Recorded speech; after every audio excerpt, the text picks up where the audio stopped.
300 km.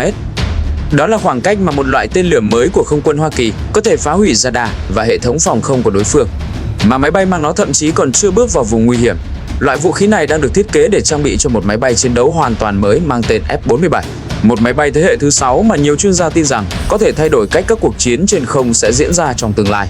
Không chỉ tàng hình hơn và bay xa hơn các thế hệ trước, F-47 còn được thiết kế để hoạt động cùng drone chiến đấu và trí tuệ nhân tạo, tạo ra một hệ thống chiến đấu hoàn toàn mới trên bầu trời.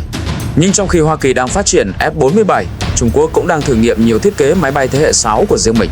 Một số nhà phân tích thậm chí cho rằng họ có thể triển khai loại máy bay này sớm hơn Mỹ. Và nếu điều đó xảy ra, cuộc chạy đua công nghệ trên bầu trời có thể bước vào một giai đoạn hoàn toàn mới. Ngay sau khi nghe con số 300 km trong phần mở đầu, nhiều người có thể tự hỏi điều gì đang khiến các nhà hoạch định quân sự tại Hoa Kỳ quan tâm đến mức đó. Câu trả lời nằm ở một chương trình phát triển máy bay chiến đấu hoàn toàn mới của không quân Hoa Kỳ, chương trình Next Generation Air Dominance.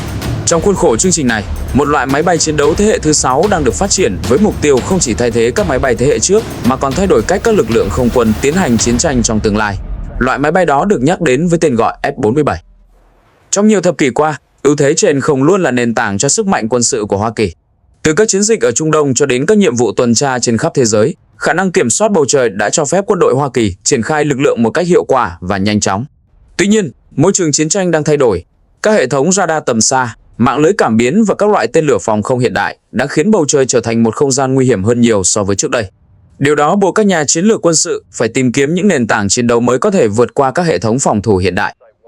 F-47 được thiết kế chính xác cho mục tiêu đó.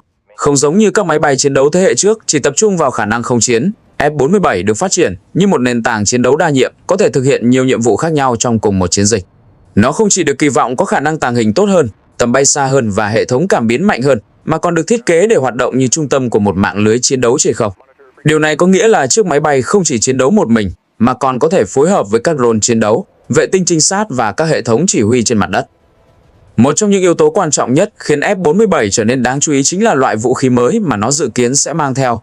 Theo các thông tin được tiết lộ gần đây, Không quân Hoa Kỳ đang xem xét sử dụng loại tên lửa AGM-88G Stand-in Attack Weapon như một trong những vũ khí chính của F-47. Loại tên lửa này được phát triển từ dòng AGM-88 vốn nổi tiếng với nhiệm vụ tiêu diệt radar phòng không. Tuy nhiên, phiên bản mới này được thiết kế để thực hiện nhiều nhiệm vụ hơn so với các phiên bản trước đây.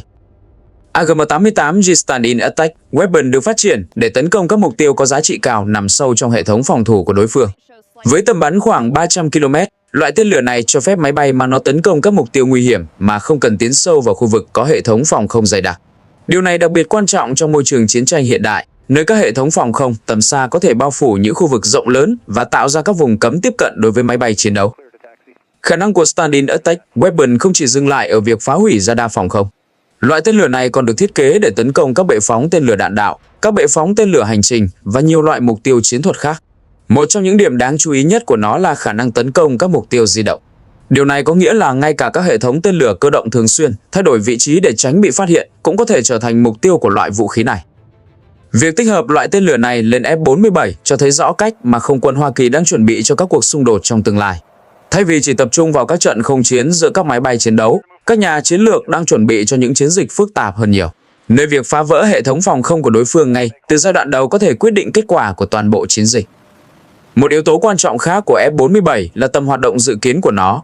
Trong bối cảnh chiến lược hiện nay, đặc biệt là tại khu vực Thái Bình Dương, khoảng cách giữa các căn cứ quân sự và các khu vực tác chiến tiềm năng có thể lên tới hàng nghìn km. Các máy bay chiến đấu như F-35 có tầm chiến đấu tương đối hạn chế khi hoạt động trong môi trường này. Điều đó khiến việc triển khai lực lượng trở nên phức tạp và phụ thuộc nhiều vào các máy bay tiếp dầu trên không. F-47 được kỳ vọng sẽ giải quyết một phần vấn đề đó.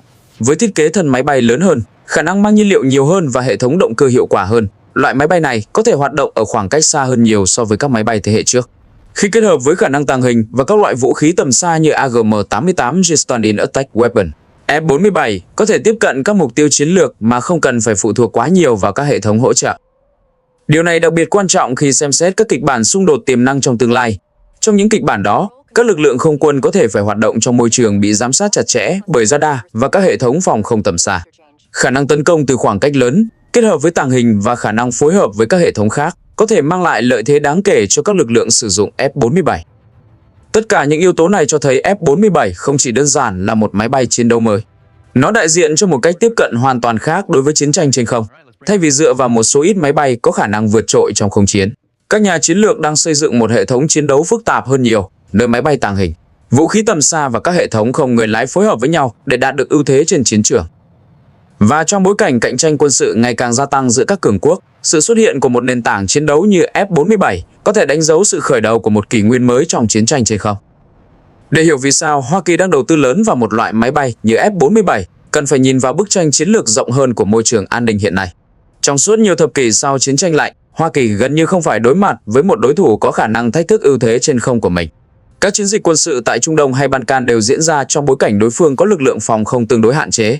Tuy nhiên, bối cảnh đó đang thay đổi nhanh chóng. Những quốc gia như Trung Quốc đang xây dựng các hệ thống phòng thủ hiện đại có thể khiến việc triển khai lực lượng không quân trở nên khó khăn hơn nhiều. Một trong những khái niệm thường được nhắc đến trong các phân tích quân sự là hệ thống chống tiếp cận và chống xâm nhập. Hệ thống này bao gồm nhiều lớp phòng thủ được thiết kế để ngăn cản hoặc làm chậm khả năng tiếp cận của đối phương vào một khu vực chiến lược. Các thành phần của hệ thống này có thể bao gồm radar tầm xa, tên lửa phòng không hiện đại, tên lửa chống hạm và các hệ thống giám sát không gian. Khi tất cả các thành phần này hoạt động cùng nhau, chúng có thể tạo ra những khu vực mà việc triển khai máy bay chiến đấu trở nên cực kỳ nguy hiểm. Trong bối cảnh đó, các chiến lược gia quân sự Hoa Kỳ nhận ra rằng việc duy trì ưu thế trên không trong tương lai sẽ không còn đơn giản như trước đây. Các máy bay chiến đấu phải có khả năng hoạt động trong môi trường bị giám sát bởi nhiều lớp radar và được bảo vệ bởi các hệ thống tên lửa tầm xa. Đây chính là một trong những lý do quan trọng khiến chương trình Next Generation Air Dominance được thúc đẩy mạnh mẽ. F-47 được thiết kế để đối phó với chính môi trường chiến tranh phức tạp đó. Khả năng tàng hình của máy bay cho phép nó giảm thiểu khả năng bị phát hiện bởi radar của đối phương. Tuy nhiên, tàng hình chỉ là một phần của giải pháp. Điều quan trọng hơn là khả năng tấn công các thành phần quan trọng của hệ thống phòng thủ từ khoảng cách an toàn. Đây chính là nơi mà AGM-88G Stand-in Attack Weapon đóng vai trò quan trọng. Với tầm bắn khoảng 300 km, loại tên lửa này cho phép F-47 tấn công các mục tiêu như radar phòng không hoặc bệ phóng tên lửa mà không cần phải tiến sâu vào khu vực nguy hiểm. Trong chiến tranh hiện đại, việc phá hủy radar của đối phương thường là bước đầu tiên trong một chiến dịch trên không. Khi các radar bị vô hiệu hóa, các hệ thống phòng không sẽ mất đi khả năng phát hiện và theo dõi mục tiêu, tạo ra những khoảng trống trong hệ thống phòng thủ. Những khoảng trống đó có thể được tận dụng để đưa các lực lượng khác tiến vào khu vực chiến đấu. Các máy bay ném bom, các máy bay tấn công và thậm chí cả các lực lượng trên mặt đất có thể hoạt động hiệu quả hơn khi hệ thống phòng không của đối phương bị suy yếu. Điều này cho thấy vai trò của F-47 không chỉ giới hạn ở việc tham gia các trận không chiến, nó có thể đóng vai trò mở đường cho toàn bộ chiến dịch quân sự. Một yếu tố chiến lược khác khiến F-47 trở nên quan trọng là khoảng cách địa lý tại khu vực Thái Bình Dương. Nếu nhìn vào bản đồ, có thể thấy rằng nhiều căn cứ quân sự của Hoa Kỳ nằm cách xa các khu vực có thể xảy ra xung đột. Ví dụ, căn cứ Guam nằm cách bờ biển Trung Quốc hàng nghìn km. Khoảng cách lớn này đặt ra những thách thức đáng kể cho các lực lượng không quân. Các máy bay chiến đấu như F-35 có tầm hoạt động nhất định và thường phải phụ thuộc vào các máy bay tiếp dầu trên không khi thực hiện các nhiệm vụ xa. Tuy nhiên, các máy bay tiếp dầu cũng là những mục tiêu dễ bị tấn công nếu đối phương có các máy bay tầm xa hoặc tên lửa tầm xa. Điều đó có nghĩa là việc phụ thuộc quá nhiều vào các máy bay hỗ trợ có thể tạo ra những điểm yếu trong hệ thống tác chiến. F-47 được thiết kế để giảm bớt sự phụ thuộc đó. Với tầm bay xa hơn và khả năng mang nhiều nhiên liệu hơn, loại máy bay này có thể hoạt động ở khoảng cách lớn hơn so với các máy bay thế hệ trước. Điều này cho phép các lực lượng không quân duy trì sự hiện diện trong khu vực chiến đấu trong thời gian dài hơn và giảm bớt nhu cầu sử dụng các máy bay tiếp dầu. Ngoài ra, một trong những yếu tố mang tính cách mạng của chương trình Next Generation Air Dominance là sự kết hợp giữa máy bay chiến đấu có người lái và các hệ thống không người lái. Trong tương lai, F-47 có thể hoạt động cùng với các drone chiến đấu được thiết kế để thực hiện nhiều nhiệm vụ khác nhau. Một số drone có thể mang theo vũ khí, một số có thể thực hiện nhiệm vụ trinh sát và một số khác có thể gây nhiễu các hệ thống radar của đối phương.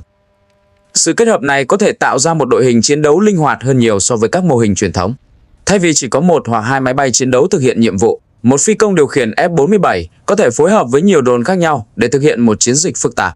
Các drone có thể tiến vào khu vực nguy hiểm trước, thu thập thông tin và thậm chí thu hút sự chú ý của hệ thống phòng thủ đối phương, trong khi F-47 giữ vị trí ở khoảng cách an toàn. Tất cả những yếu tố này cho thấy rằng F-47 không chỉ là một bước tiến về công nghệ hàng không. Nó đại diện cho một sự thay đổi lớn trong cách mà các lực lượng không quân sẽ tiến hành chiến tranh trong tương lai. Thay vì dựa vào các nền tảng đơn lẻ với khả năng vượt trội, các chiến lược gia đang xây dựng những hệ thống chiến đấu phức tạp hơn nhiều, nơi nhiều loại phương tiện khác nhau phối hợp với nhau để đạt được ưu thế trên chiến trường. Trong bối cảnh cạnh tranh chiến lược ngày càng gia tăng, khả năng thích nghi với môi trường chiến tranh mới có thể trở thành yếu tố quyết định. Và chính vì vậy, sự phát triển của F-47 đang được theo dõi rất chặt chẽ bởi không chỉ các chuyên gia quân sự tại Hoa Kỳ, mà còn bởi nhiều quốc gia khác trên thế giới. Trong khi Hoa Kỳ đang phát triển F-47 như một phần của chương trình Next Generation Air Dominance, các quốc gia khác cũng không đứng yên. Trong số đó, Trung Quốc là quốc gia được nhắc đến nhiều nhất trong các phân tích chiến lược. Trong khoảng 2 thập kỷ qua, Trung Quốc đã đầu tư rất lớn vào việc hiện đại hóa lực lượng không quân của mình. Từ một lực lượng chủ yếu dựa vào các thiết kế máy bay cũ, không quân Trung Quốc đã chuyển mình nhanh chóng và hiện đang vận hành một trong những đội máy bay chiến đấu hiện đại nhất thế giới. Một trong những biểu tượng rõ ràng nhất của sự thay đổi đó là máy bay chiến đấu J-20. Đây là máy bay chiến đấu tàng hình thế hệ thứ 5 đầu tiên được Trung Quốc đưa vào biên chế. Khi J-20 xuất hiện lần đầu trong các chuyến bay thử nghiệm, nhiều chuyên gia quân sự đã nhận ra rằng Trung Quốc đang tiến nhanh hơn dự đoán trong lĩnh vực công nghệ hàng không quân sự. Với thiết kế tàng hình, tầm bay xa và khả năng mang theo các loại tên lửa tầm xa, J-20 được xem là một đối thủ đáng gờm đối với các máy bay chiến đấu hiện đại của Hoa Kỳ. Một trong những điểm mạnh thường được nhắc đến của J-20 là khả năng mang theo các loại tên lửa không đối không tầm xa. Các loại tên lửa này được thiết kế để tấn công mục tiêu từ khoảng cách lớn, cho phép máy bay phóng chúng trước khi đối phương có cơ hội tiếp cận. Trong môi trường chiến tranh hiện đại, nơi việc phát hiện mục tiêu từ khoảng cách xa có thể mang lại lợi thế quyết định, các loại tên lửa tầm xa đóng vai trò rất quan trọng. Tuy nhiên, sự xuất hiện của J-20 chỉ là một phần trong bức tranh lớn hơn. Trong những năm gần đây, nhiều hình ảnh và thông tin về các nguyên mẫu máy bay chiến đấu mới của Trung Quốc đã xuất hiện trong các báo cáo và phân tích quân sự. Một số chuyên gia tin rằng Trung Quốc đang phát triển nhiều thiết kế máy bay chiến đấu thế hệ 6 khác nhau. Những thiết kế này có thể bao gồm các máy bay có tầm bay rất xa, khả năng tàng hình cao hơn và khả năng hoạt động cùng các hệ thống không người lái. Các thiết kế máy bay thế hệ 6 được cho là đang được nghiên cứu tại Trung Quốc có thể có nhiều đặc điểm khác biệt so với các máy bay thế hệ trước. Một số bản vẽ và hình ảnh thử nghiệm cho thấy các thiết kế này có thể sử dụng cấu hình cánh lớn hơn, giảm thiểu các bề mặt phản xạ radar và tăng khả năng mang nhiên liệu. Điều này có thể giúp máy bay hoạt động ở khoảng cách xa hơn và duy trì thời gian bay lâu hơn trong khu vực chiến đấu. Sự phát triển nhanh chóng của các chương trình hàng không quân sự tại Trung Quốc đã khiến nhiều nhà phân tích đặt ra câu hỏi liệu quốc gia này có thể dẫn trước trong cuộc chạy đua máy bay chiến đấu thế hệ 6 hay không. Trong một số đánh giá, các chuyên gia cho rằng Trung Quốc có thể triển khai máy bay thế hệ 6 sớm hơn Hoa Kỳ vài năm. Mặc dù các dự đoán như vậy vẫn còn nhiều tranh cãi, nhưng chúng phản ánh mức độ quan tâm ngày càng tăng đối với sự phát triển công nghệ quân sự của Trung Quốc.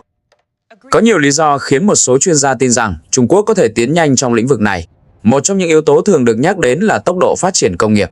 Trong 2 thập kỷ qua, Trung Quốc đã xây dựng một ngành công nghiệp hàng không lớn với nhiều tập đoàn và viện nghiên cứu tham gia vào các chương trình phát triển máy bay.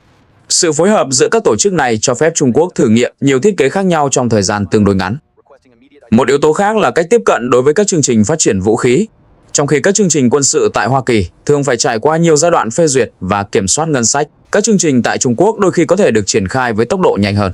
Điều này không có nghĩa là mọi dự án đều thành công, nhưng nó cho phép thử nghiệm nhiều ý tưởng khác nhau trong thời gian ngắn hơn. Tuy nhiên, điều đó không có nghĩa là Hoa Kỳ đang tụt lại phía sau. Trên thực tế, Hoa Kỳ vẫn sở hữu một trong những nền công nghiệp hàng không quân sự tiên tiến nhất thế giới. Các công ty quốc phòng lớn của Hoa Kỳ đã tích lũy nhiều thập kỷ kinh nghiệm trong việc phát triển các máy bay chiến đấu hiện đại.